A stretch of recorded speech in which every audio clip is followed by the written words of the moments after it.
when it's in the fire. You have to take it out from time to time and take a look. Try it out. See? That's exactly the straw color we want. You've got talent, lad. Now heat up the whole thing. The whole thing is heated up now, so come over to the anvil.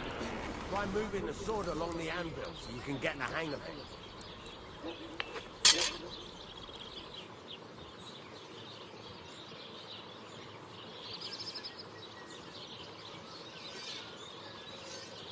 Now take the hammer and try hitting it a few times.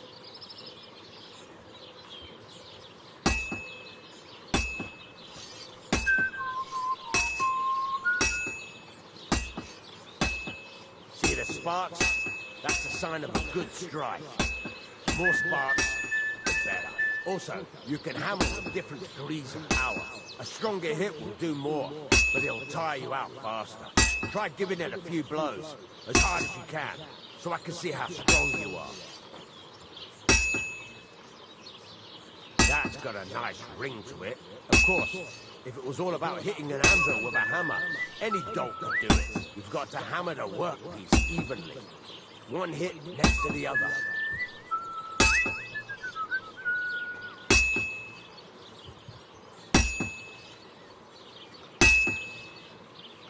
Very nice.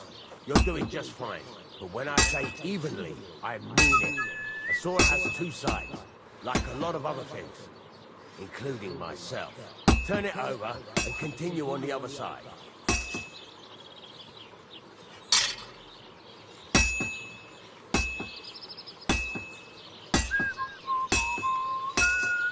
Nice.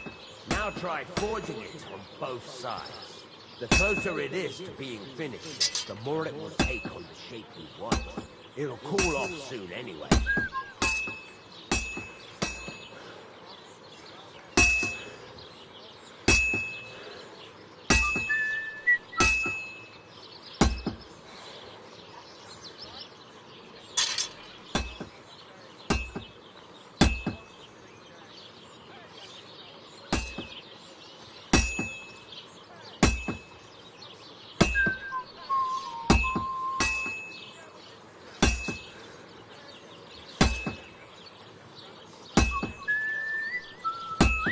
It's cooled now. You can't do it all in one go. You've got to put it back in the furnace from time to time. Sometimes you've got to go there and back all day. But it's all part of the craft. Now, get back to the forge and heat it all up again, like before.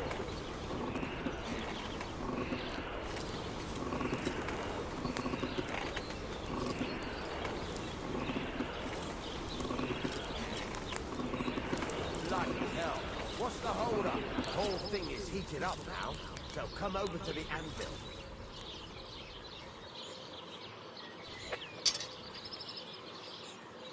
Hear that? Besides the sparks, you can tell a good strike by the sound it makes. How's it going?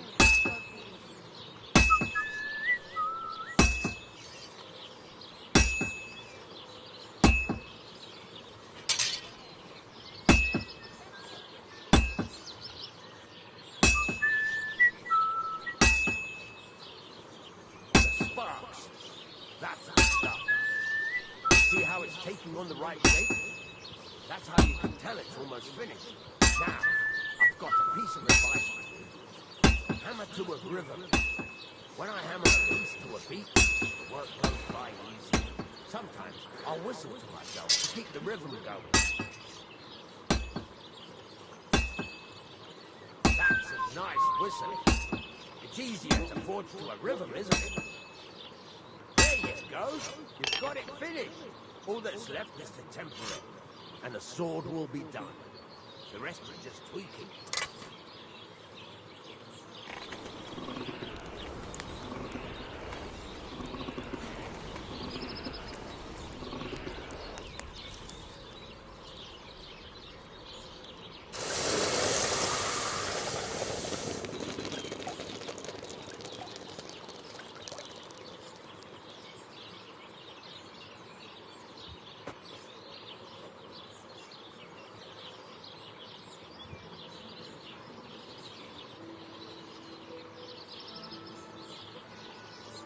Right. Let's have a look. Very nice work. Your father taught you the trade well. He'd certainly be happy to hear that. If you carry on hammering as well as you did today, you've definitely got a job here. Even so, keep in mind, it's all about making sure every strike does its job. That's why you can't let it get cold, or keep striking the same spot. If you work evenly, each strike falling right next to the last one, you can't go wrong. Got that? Or is there something else you want to ask about? What good does it do me to whistle while I work? It makes you work to a rhythm. You won't get tired so quickly, and the iron feels it. How do I know a good strike from a bad one? By the sparks that fly up, and by the ring. It rings out with a different sound when you do it right. What's the right way to heat up the workpiece? Do it till it turns the color of straw. The main thing is, don't work it cold. You just ruin it. But don't overheat it either. As soon as sparks start to fly off it in the furnace, take it out. Why should I forge evenly?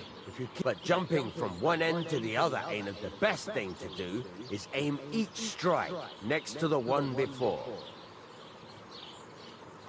How will I know it's finished? Notice the shape. The closer you are to finishing, the more precise the shape it will have. Thanks. That's all I need to know. You can sleep in the chamber by the woodshed. And there's a chest where you can keep your things. And of course, you can use the forge anytime you want. Any questions? Where can I get materials? You can buy some essentials from me. But if you want to make a fancy sword with lots of ornamentation, you'll have to look elsewhere. This is just a village, you know. The locals ain't after luxury. They can't afford it neither.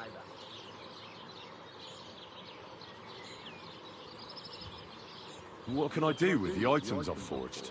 Well, you can sell them, though you probably won't have much luck around here. But I'll happily buy some of the nicer things from you. Where exactly is my bed? At the side of the house. And you can put your things in the chest. What now? What do you think? You're not going to be idle. I'll find you some work to do right away. You're pretty good at sword. Right. Here are some simple drawings that show what they're both supposed to look like. And some iron.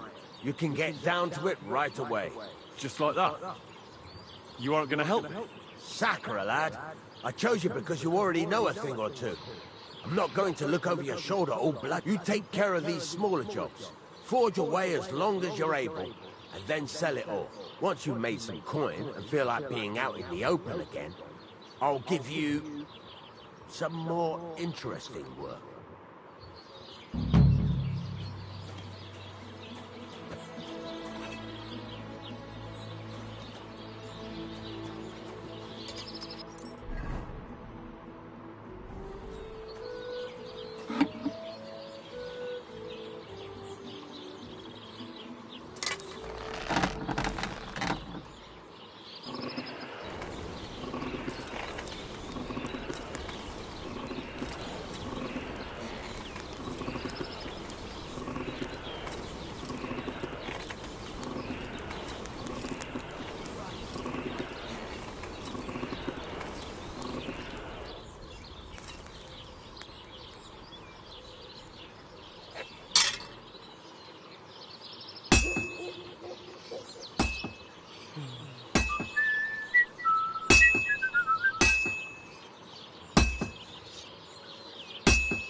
Damn it.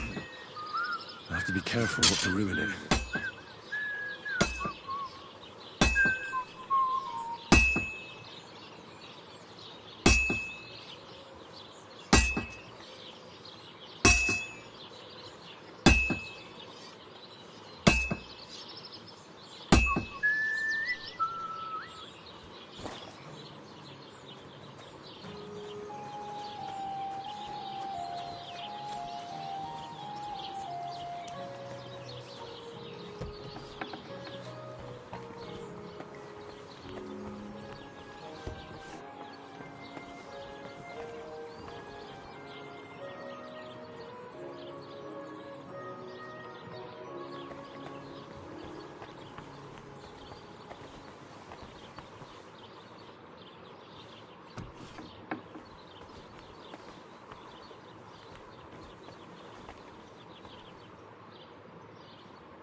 I have to pay attention. I've almost loused it up.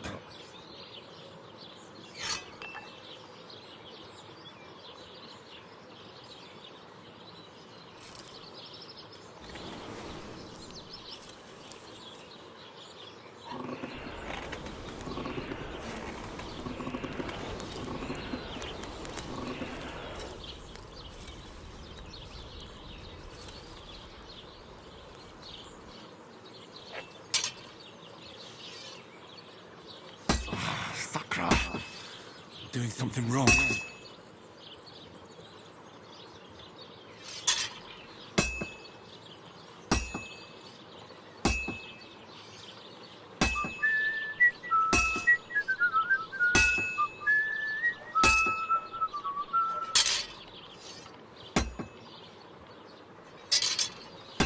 That's just great. There's no point forcing this one.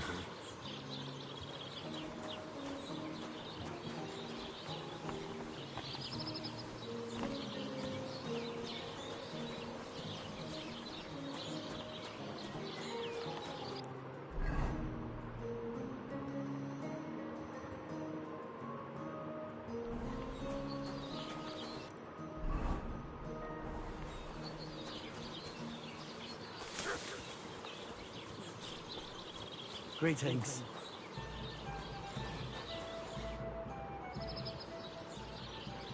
How you doing? I'm Henry. Nice to meet you. I'm Zdeněk. I'm a storyteller.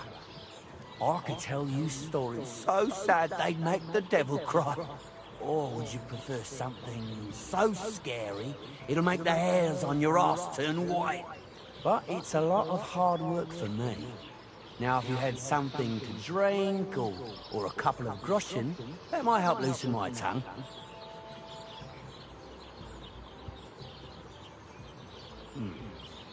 How can I know if it'll be worth it? If you don't believe me, ask anyone.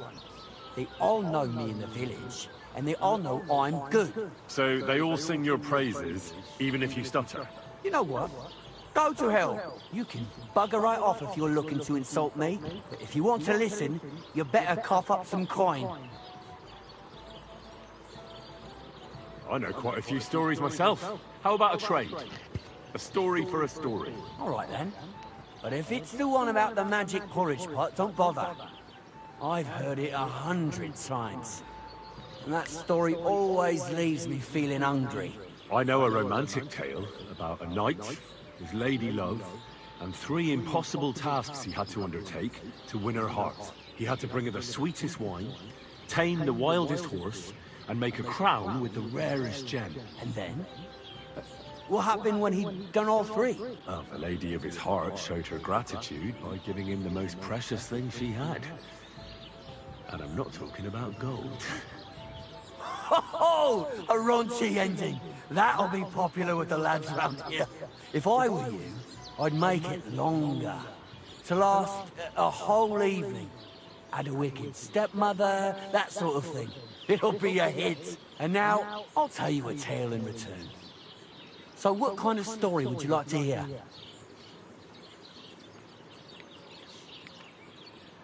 I like stories that can teach me something. Stories with a moral. Haven't you heard enough of those in church? But it's not a problem. I have just the tale for you. And it's not one you'll hear from any priest. So, once upon a time, there lived in these very lands 2 brothers. The older was called Kuba, the younger, Matthias. They were both woodcutters, like their father and his father before him. One day, at the height of summer, they were working in the woods. The air was as hot as a furnace, so Matthias went to a nearby pond to cool himself. But as he was leaning over the cold water, there was a loud splash. His axe had got loose from his belt. In haste, he began to search the muddy bed of the pond, and his hands soon touched something hard and heavy. He pulled it out and could not believe his eyes. He pulled out an axe. Yes, but not his old one. It was an axe made of pure silver. Good God.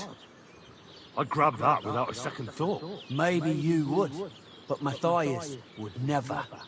He was an honest man, and with a big swing he threw the silver axe back. He searched the pond again, and this time he pulled out his own axe. Nothing but dull iron and old wood.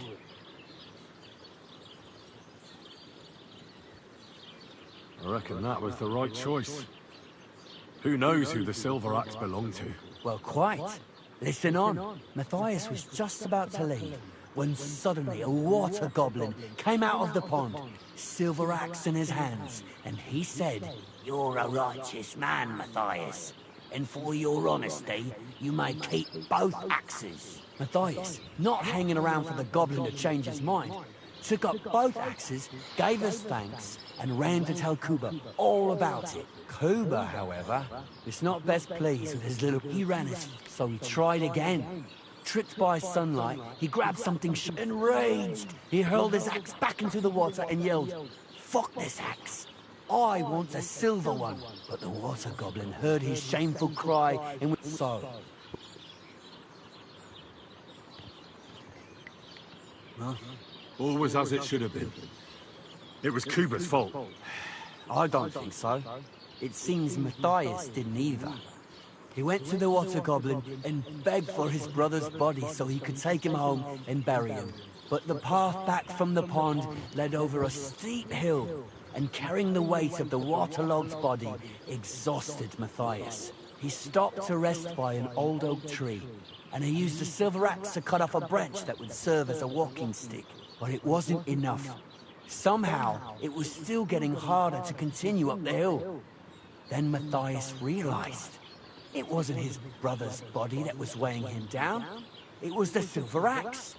The axe was the cause of all this trouble. So he started bashing the silver axe against the big stone with all his might, trying to destroy it.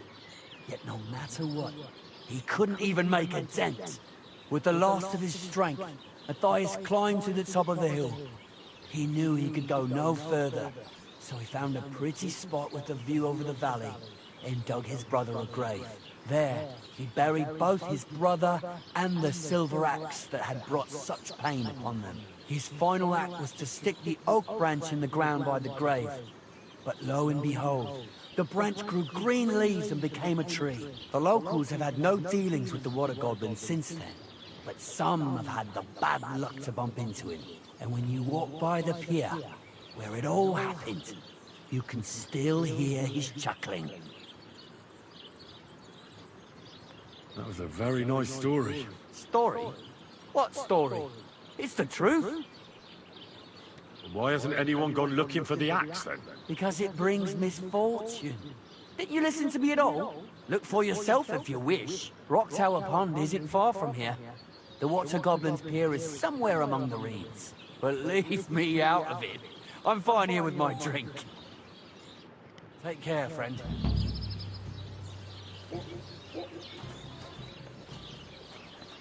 A last beer for me.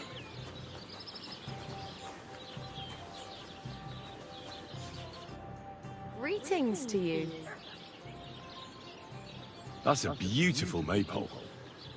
We never had one quite like it back home. Aye, ours is the prettiest. And also the only one in these parts. That's why we keep a close eye on it.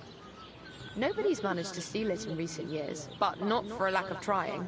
Except, I feel sorry for my poor Hinyik, having to worry about it. Why is he worried? Oh, he has to keep watch over it at night. We decided to keep it up until harvest. Except that means someone has to guard it every night.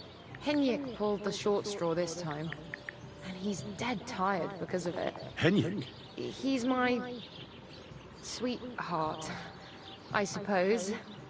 It's complicated. Complicated? Is something wrong? Well, since you asked, my parents forbid us from seeing each other.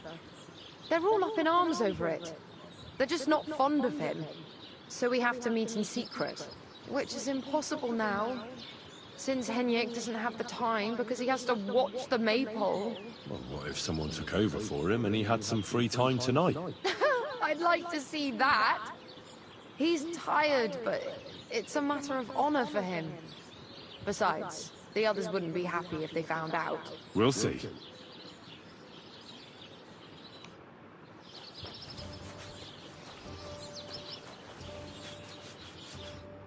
Lord be with you.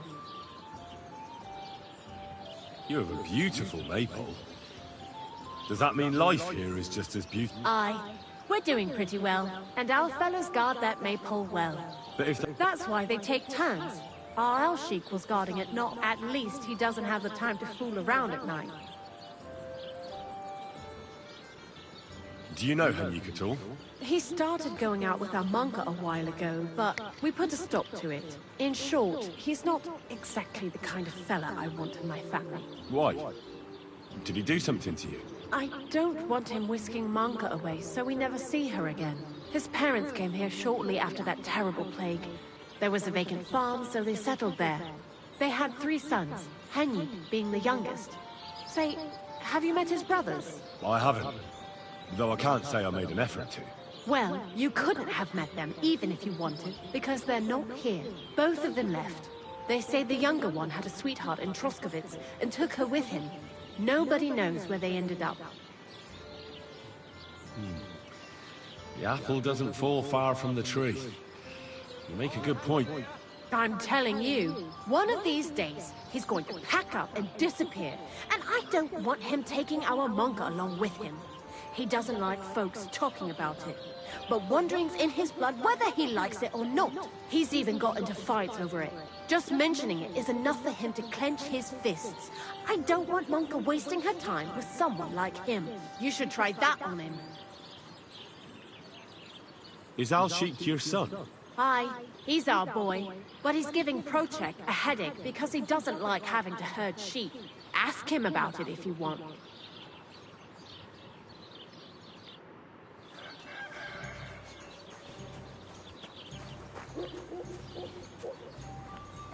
God bless you.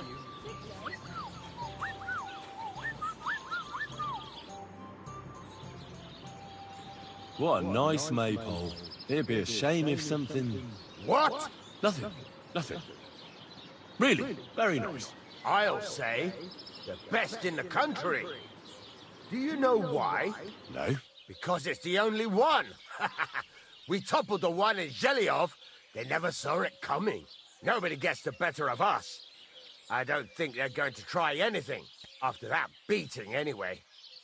Even if they do, Henrik will raise the alarm and we'll kick their asses again. Take care, friend.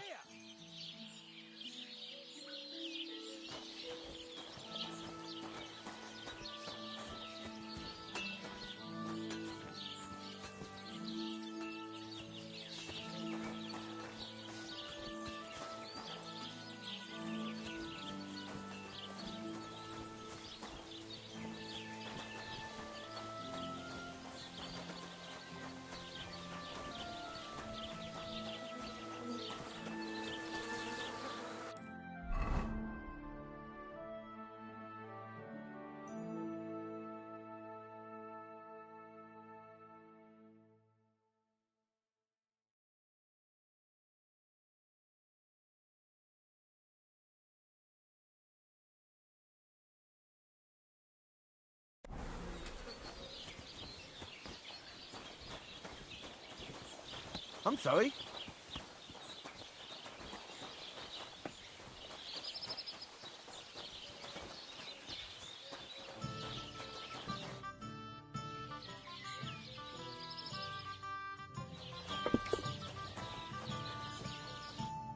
The Lord be with you. What do you need? How about trying your luck at dice? What game would you like to play?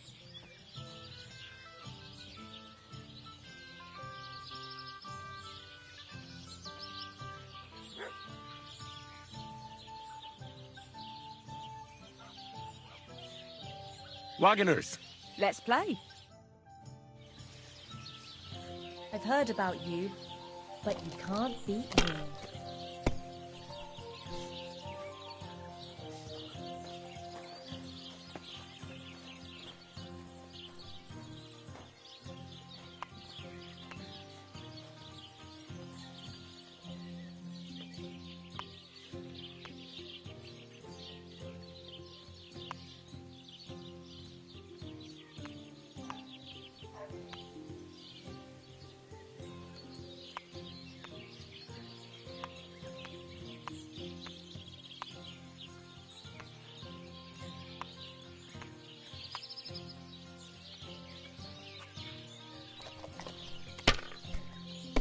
God be with you.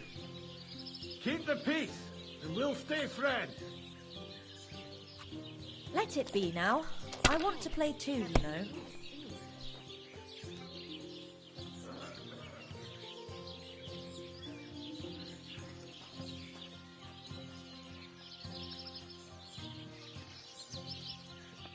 You're not going to win with that.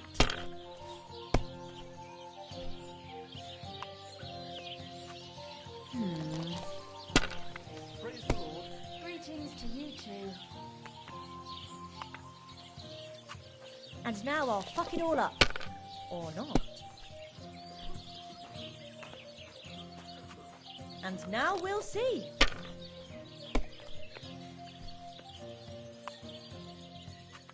That's enough for me.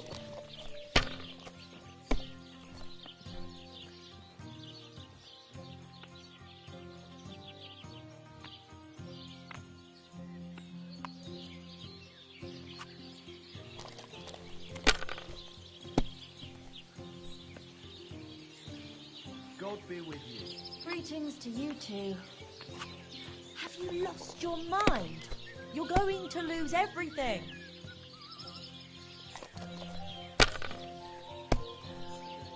That's a great start, damn it.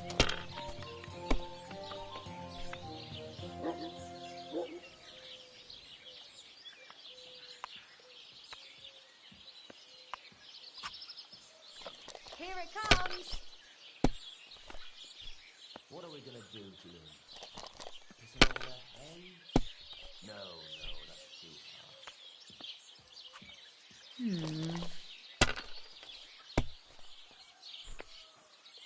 What's the hold up, innkeeper?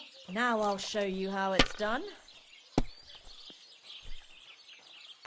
God grant you health. There, that turned out all right.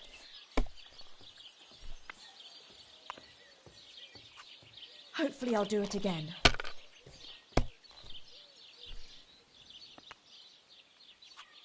Ugh. We should do something to make him roll. What? Tie some branches to his horns and make him look like a deer?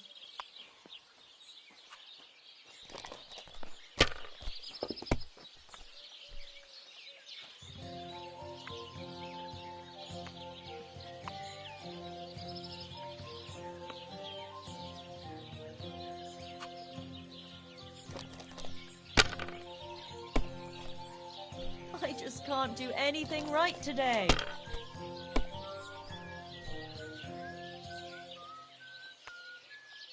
What about the bridge behind the general tavern? We could block it with sand and rocks at night.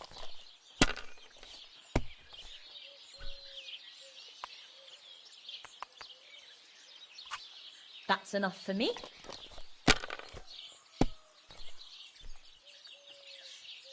Oh, well, now just this.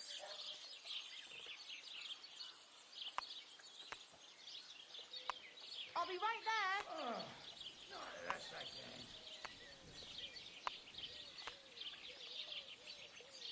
What are we gonna do to him? Pissing all that hay? No, that's too harsh.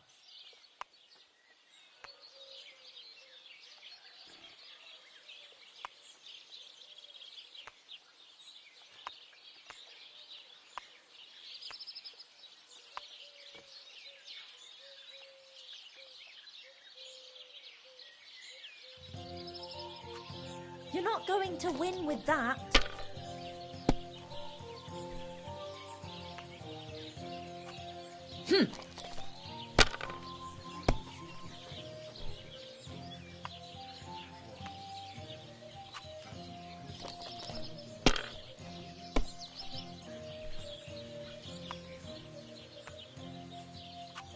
Done.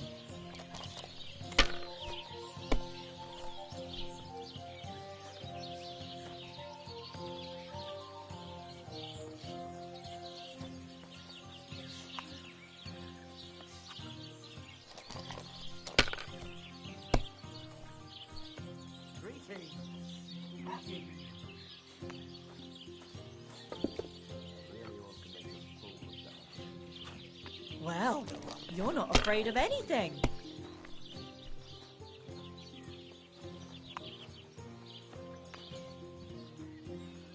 Oh, what kind of pig is sitting here?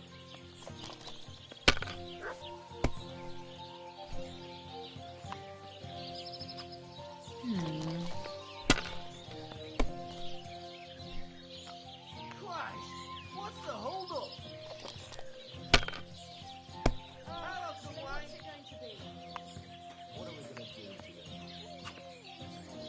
Finally, some luck.